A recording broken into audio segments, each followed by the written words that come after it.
आज्ञा आपन परिचय टिके तुम मु प्रताप चंद्र रथ पूर्वतन सैनिक संघर संपादक तथा ओडिशा राज्य वेटरान सोल्जर एसोसिएशन रो उपसभापति।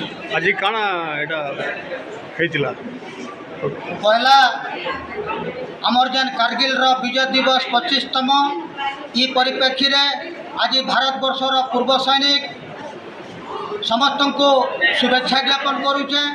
आउ देश रो लगी जेन माने जीवन हरैछन कारगिल युद्ध रे जेन माने जीवन हरैछन आउ देश के सुरक्षा प्रदान करिछन तांकु में श्रद्धांजलि ज्ञापन करुचे। यही परिप्रेक्षी रे आज भारतीय जनता पार्टी रो युवा मोर्चा तरफ रो आमर बलांगीर स्थित सजईपाली रो नर्सिंग कॉलेज रे आज समस्त शहीद परिवार एवं कारगिल रे जो माने सक्रिय भाव अंशग्रहण करथिले तांकु आज आमंत्रित करी सेमान को सम्मानित करा जाइछे।